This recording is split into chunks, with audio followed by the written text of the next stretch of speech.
Supreme court में मुलजिम आरिफ गुल को हब्से बेजा में रखने का केस है। आरिफ गुल को पेश ना किया तो वजीर आजम को बुलाएंगे, ऐसा कहना था चीफ जस्टिस का। यह भी कहा कि अदालत के पास डिफेंस की मशीनरी को भी बुलाने का इख्तियार है। आरिफ गुल हिरासती मरकज में है, अदालत आना मुश्किल है, ऐसा कहा गया एडिशनल अटॉर्नी जनरल की जानिब से। चीफ जस्टिस ने कहा, क्या आरिफ गुल को पेश करने से सुप्रीम कोर्ट की इमारत उड़ जाएगी?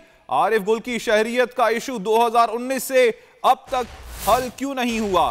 चीफ जस्टिस ने कहा कि हुकूमत के दफातर में करप्शन है तो अदालत क्या करे।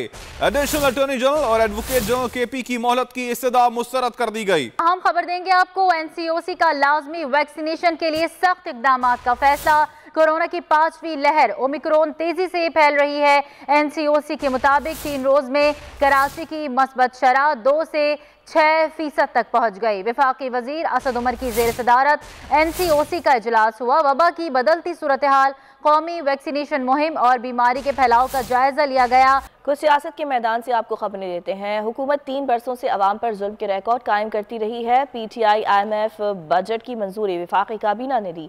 जालिमाना बजट पर MQM और GDA ने मुखालफत क्यों नहीं की? महंगाई और बेरोजगारी के जुर्म में दोनों जमातें शरीक हैं। सिंध के वजीर इत्तलात सईद गनी कहते हैं, लोकल गवर्नमेंट एक्ट पर एहतजाज दुकानदारी चमकाने के लिए किया जा रहा है। जमात इस्लामी के एहतजाज में कोई रुकावट नहीं डालेंगे। PTI और MQM को पता है कि बल्दियाती इंतखाबात में उन्हें शिकस्त होगी।